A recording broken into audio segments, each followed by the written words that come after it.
Welcome to Bennett's BikeSocial. Now, the bods at Bennett's BikeSocial have invited me to come to this industrial estate in the middle of Bedfordshire to look at a brand new bike, a bit of a scoop.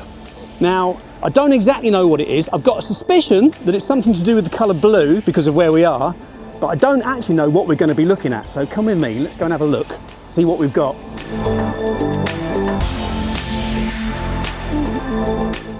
Oh wow, it's the GSX-S.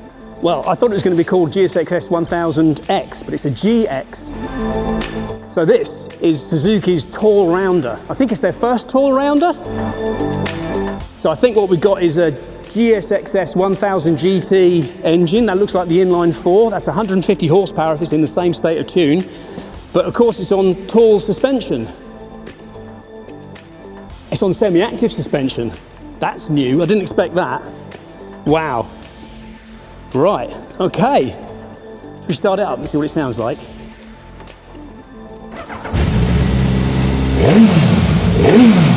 Oh, that's good.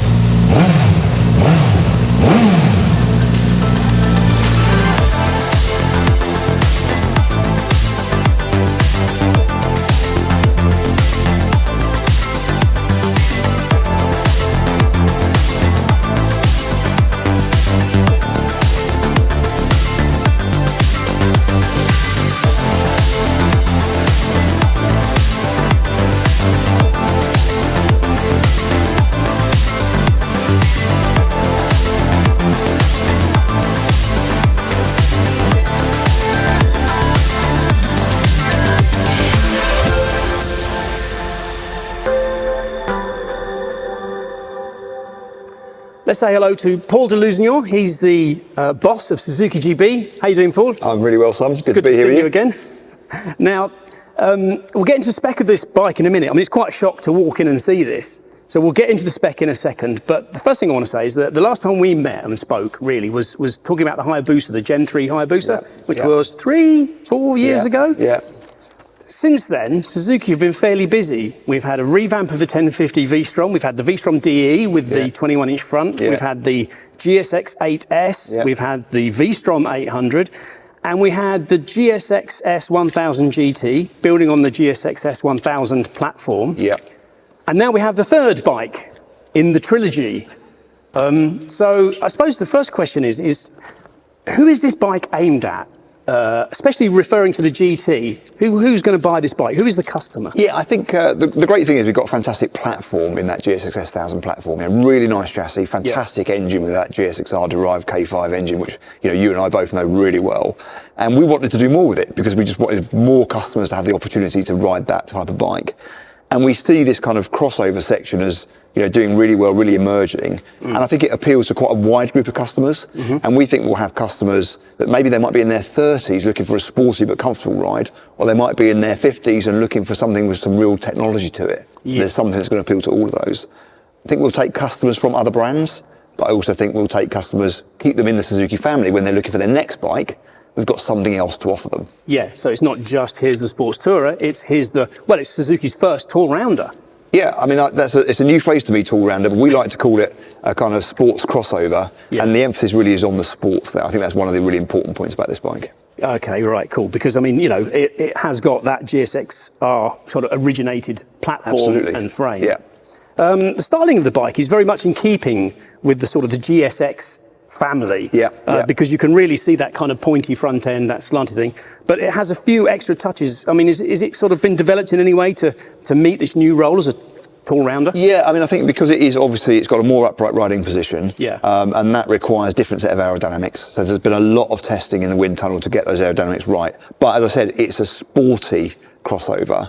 And so that also has its own sort of requirements of dynamics. And so that wind tunnel testing is really getting the perfect balance between sportiness and protection. Yeah, I mean, but as a kind of a dual purpose bike in a sense, it has got more pillion accommodation as well, because I think I was just reading the spec earlier, and I think it's a wider pillion seat, it's slightly deeper. So it's not forgotten. That aerodynamics presumably takes into account the fact you might have someone sat on the back. Absolutely. Yeah. Okay. And the colours are quite interesting too, because obviously you've got the standard sort of Suzuki blue, which I think is metallic Triton blue. It's called. There's the glass sparkle black version.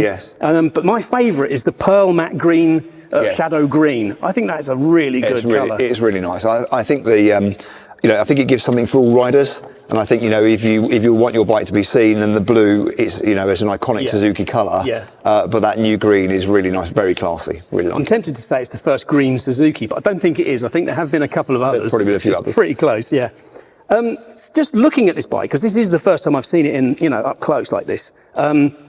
Something I noticed when I was riding the GSX-S is that there appears to be a sort of a step change in Suzuki, the perception of Suzuki build quality or finish quality. It has from the detachable subframe to the TFT dash, there's kind of like everything that you touch and you feel seems like it's got an extra tweak of quality. Even the depth of the paint seems nicer. I mean, is that me, or is that actually something that's going on? Because it looks like this bike has got that as well. Yeah, I think, we've always got a process of continuous improvement at Suzuki. It's kind of part of our ethos.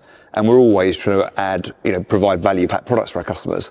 And so it's kind of getting those two things and really understanding what the customer wants. And I think what we've seen over time is that increasingly customers want more of that. They want to be able to see and feel the quality here, not just the quality of the actual bike and its riding dynamics. Yeah. And so there's been, increased concentration in those areas because that's what the customers are looking for today. Yeah, I think it's a definite kind of step change. Yeah, I think you can really feel it, step up.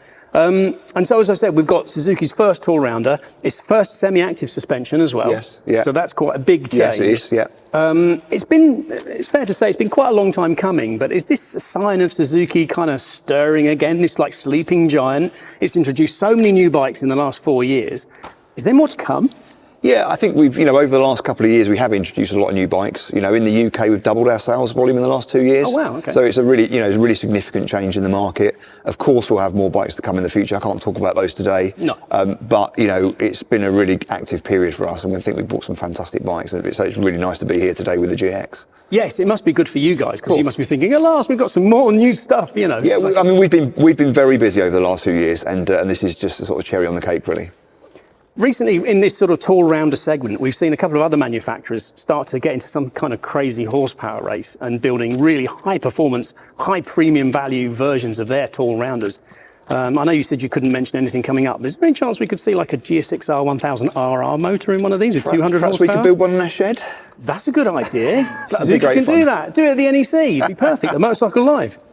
Great. So anyway, seriously, when's it available and how much is it going to cost? Can you tell us that? First customers could be on their bikes by Christmas. Wow. Okay. And the price is $14,499 on the road. $14,499 on the road. Okay, so that's pretty competitive in the marketplace then. I think it's very competitive in the market, and it comes with some great standard equipment. The quick shifter bi-directional was there straight away. Oh, okay. Cruise control's there straight away. You can change gear with the cruise control. You've got your hand guards there straight away. Obviously, there's all the electronics, which I know you're going to talk to Steve about. But there's a lot all in that price. And plenty of accessories, because it doesn't come with the panniers, but I'm assuming... It doesn't, but we've got great panniers available for the bike. We've got a centre stand available. So we've got lots of things that the customers are going to want. Excellent. Excellent. Thank you very much, Paul. Well, that's good. Right. I look forward to riding it one day soon, I hope. Right, should we dive into the spec then? Let's get into a bit of a deep dive and find out what's under the skin of the GX.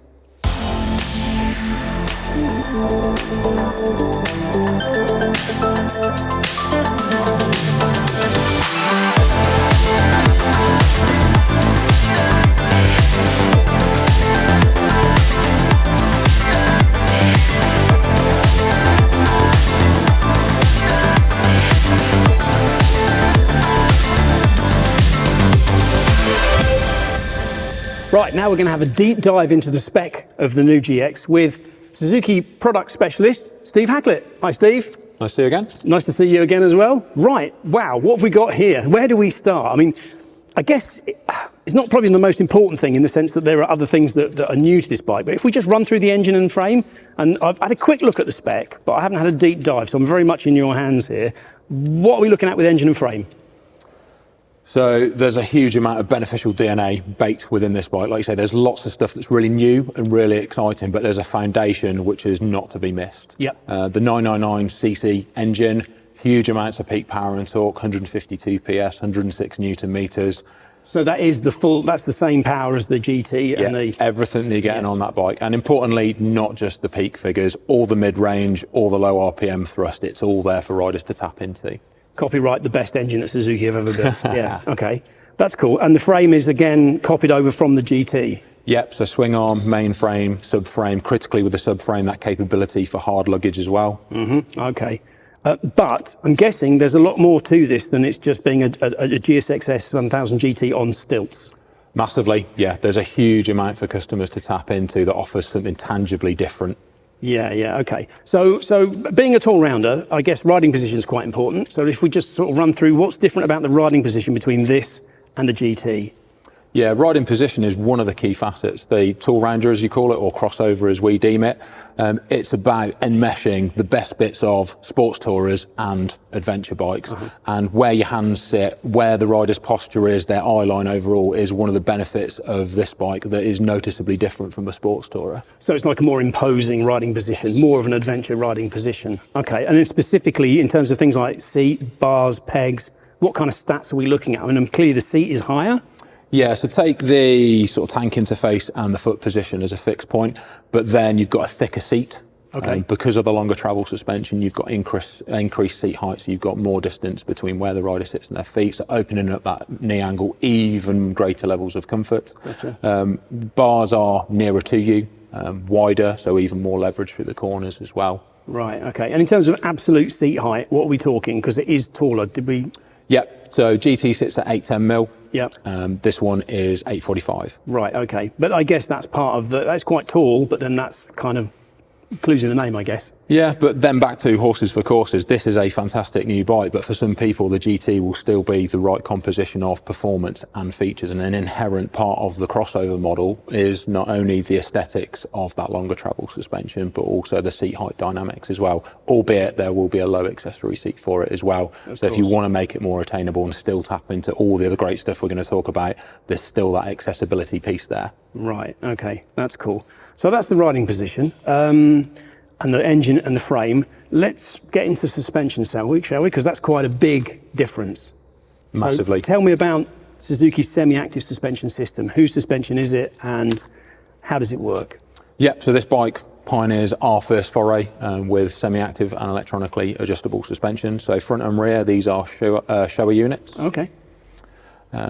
With it being electronically adjustable, before we get into all the dynamic things that change on the move, you've got the ability at the rear to change preload. So a little bit back to seat height, like we were just talking about, it's never been easier to quickly and simply adjust the preload.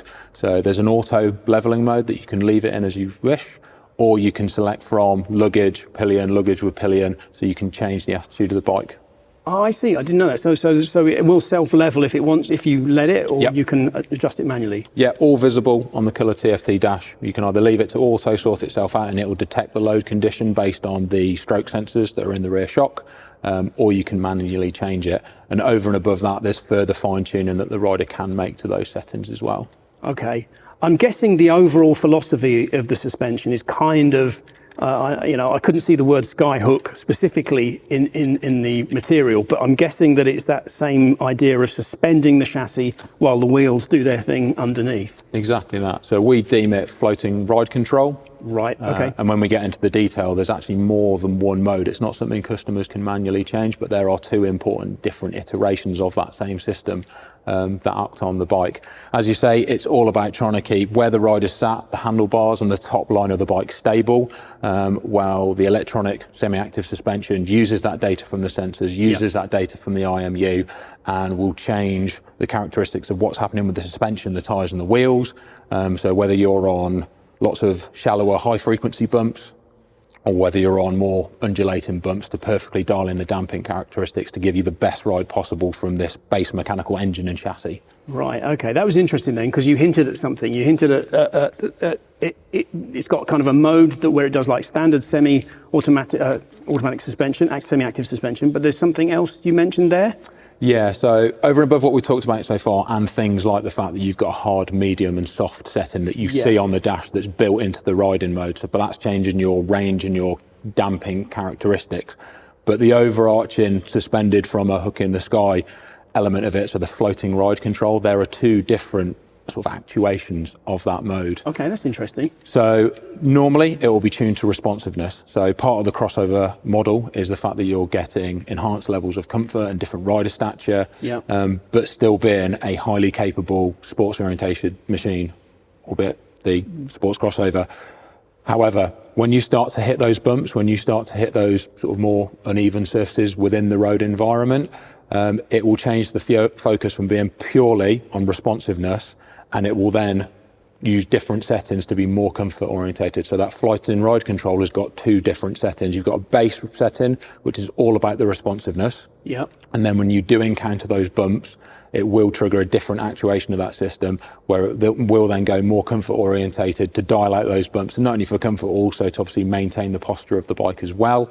And when it does go into that latter, it also affects the throttle response of the bike as well. Because if you can imagine, you've got it in A mode with a pin sharp throttle tapping into all the performance that engine's got to give and the smiles that go with it, but then you suddenly hit some cobbles or some loose bits on the road. If it detects from the information from the bike that you've hit that road surface condition, it will then change the damping characteristic in terms of the float control, but also the throttle control as well. That's really interesting, because one thing I've noticed, especially where I live at the end of some really bumpy long roads, is that, especially with sort of fly-by-wire throttles, is that you can, if you get excessive bumps through the front end, it can actually give you sort of a bit of a jerky throttle sometimes, because it's quite hard to keep your hands still while the front end's bouncing up and down. So the bike effectively has two active suspension modes, in the sense that it has conventional semi-active that has, did you say 3 modes? There's 3 modes of, so and it's incorporated medium, with the, and it's incorporated within the rider modes. Yes.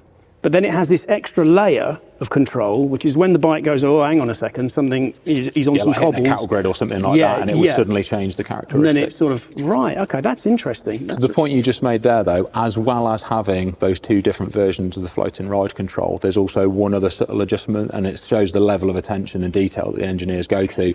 Although it's a ride-by-wire throttle, there's a mill of play that's been added. So again, when you do hit those unforeseen bumps or that uneven surface, albeit on a paved road, there's just that extra little bit of play, because obviously you can't tune a ride-by-wire throttle the way that you used to a conventional one. So again, it's about keeping that connection between rider and bike and that natural feel that you get on a motorcycle. Was this bike developed at Suzuki's test track at Ryoyu in Japan? Yeah, it's part of the development, yeah. That's pretty bumpy, in a straight line. No wonder they've done that, I understand. Yeah, that makes sense. Okay, that's good. So let's just move on a bit then from the semi-active suspension and get into the advanced electronics, because again, I've had a quick look through the spec, and there are pages and pages and pages of what this thing is capable of with its electronics. But if you could kind of keep it brief and whittle it down, in terms of a user, what have we got? I think there's two key things to remember as well. Rider aids are there to aid the rider. We make fantastic engines and chassis that are beautifully mechanically integrated. This is about adding a level of personalisation to the road conditions, the rider's style, and it's there to support the ride, or for the riders to be able to turn them down if it's not a level of intervention and activation that they want. These are motorcycles at the end of the day, and the enjoyment, the exhilaration, the passion and the excitement is all intrinsically part of it. So that's really important. As comfortable and practical as motorcycles can be, keeping that passion and that excitement part of it is key. Right, okay, but in terms of the rider modes and detail, when I get on it, I've got presumably multiple levels of traction control, I've got lift control, wheelie control, is there going on? Yeah, so what the rider will see on the 6.5-inch colour TFT dash is a really nice framework to see the biggest and most important points about what the bike has got to offer. Yeah. I think when you spoke to Paul, there's certain levels of things that people will already be familiar with, like bidirectional quick shifters and cruise control and things like that. Over and above that strong foundational level of tech, the 3 riding modes govern the power output from the engine. So you've got the active, basic and comfort, so you can tune it to the conditions and how you're feeling as a rider and what you want from that power plant. So effectively, is comfort like a wet mode kind of thing, like a rain mode? Yeah, or if you're on a long journey and you're tired, sometimes you just want that little bit of a softer response. You don't want all the power, all the torque and a really sharp ramp from the engine. When I'm riding and I'm tired, I just speed up. That keeps me more awake. Yeah, A mode for you then, Simon. Yeah. As you go counterclockwise, the next thing, for familiarity with customers of not only Suzuki but other brands, it says TC, meaning traction control, but what it actually is TLR control. The T is traction control, the L is lift control, and the R is roll torque control. Right, okay. So traction control, most people will be familiar with, so that is all about the speed differential between the wheels, and it's a reactive system. Depending what number you've got it set in, so there's 7 modes, or the ability to completely disengage the system, and our bikes remember ignition off as well. The higher the number, the earlier the activation, so slipperier conditions, and then you can dial it all the way down however you wish. Right, okay. Next is lift control. Again, something most people will be familiar with. On a number of our models over the years, the sort of anti-wheelie is baked into the traction control. The big new thing here, as well as the IMU powering that lift control, is the roll torque control, which also takes a feed from the IMU. And this is a predictive system. So this isn't waiting for the problem to happen and then sorting it out afterwards. It's looking at vehicle speed and it's looking at lean angle from the IMU.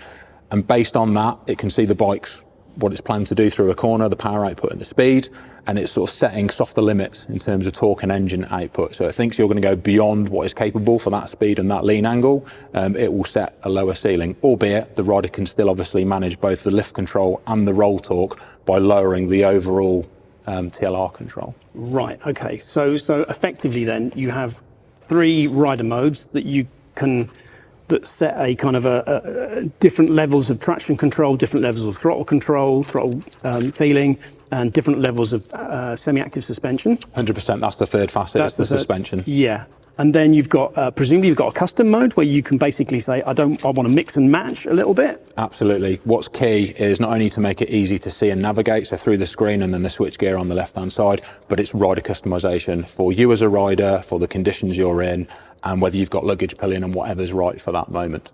One of the things that I have noticed is that, and I'm grateful for, is that Suzuki, I mean, this is an enormous amount of information you can get in and control.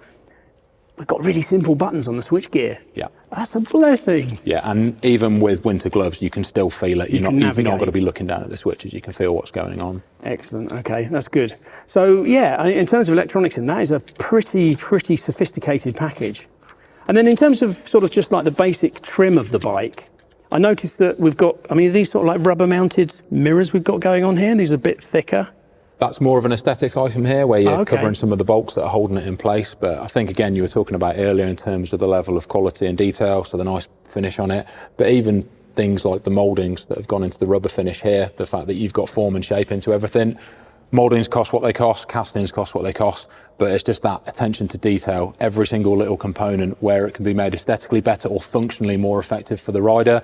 And then suddenly when you add that up across the whole bike, as well as the engineering and the electronics I've talked about, just to lift the whole level of the bike for the customer. Right. And a few other little bits of detail. We've still got a USB port, we've got handguards. Standard, yep. Which is quite cool. Blue bike, this is 100% standard trim. One of the things with the GT that kind of bugs me a little bit is the screen's not adjustable. Okay. This is adjustable? Yeah. It looks like it is. Yeah, mechanical adjustment, so it's nicely been hidden at the front, but you've got 3 points of adjustment. So it's a quick Allen key bolt in 4 different positions, and then you've got incremental adjustment that offers 50mm difference in the overall height of the screen from the top to the bottom. Okay, that's cool. Excellent. So, and also I noticed the aluminium grab rail. Yes. Which is quite nice. I mean, there's a top box accessory, or? There isn't. So with it being sports crossover, there is always a balance here. Fantastically, with a longer travel suspension, we've got the ability to have a centre stand. So for a change-driven trike, fantastic for maintenance and the kind of mileage that people are going to do. Good. But the further back and the higher up you put mass on a bike, the less stable it can make it at high speed. So again, there is still a balance. But also, given the choice, there's 36 litres in each pannier, but that mass sits lower and it helps maintain that level of vehicle dynamics as well as having the luggage capability. With the rear rack though, you've still got a really solid point for a pillion passenger to feel safe and secure again, even with big, thick winter gloves. And you have still got a mounting platform on there for, say, soft luggage and smaller items. Right, but you can't officially condone putting a top box on there.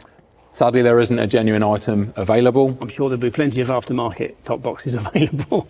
Excellent. Okay, good. Right. Well, I think we've just about wrapped it up there. We have everything. Hasn't got heated grips. Not as standard.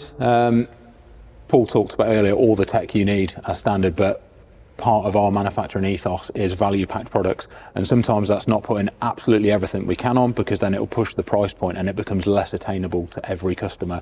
So we still want to allow that degree of personalisation. Obviously the bike's going to be sold across Europe and across the world, so for some markets heated grips not appropriate, but I think for us in the UK we'd love a UK edition that's heated grips as standard, and obviously weather temperature control would be fantastic too. Yeah, excellent. Right, well, thank you, Steve. That's a pretty comprehensive overview of the bike. Like I say, there's a lot to get into with the electronics, and I'm pretty sure there's a launch coming up of the GX fairly soon, I think in sort of end of November. Not far away. No, and hopefully I'll be riding it as well, which I'm really looking forward to. So maybe we can do a slightly deeper dive when we get to the launch. But anyway, thank you very much. Really appreciate that. So there we go. That is Suzuki's new GSX-S1000GX. Did I get that right? That's it. Good. So there we go. Yeah. Tune back into Bennett's Bike Social for the launch when it happens. Remember to get your insurance with Bennett's, please. Remember to become a BikeSocial member. And thank you very much for watching.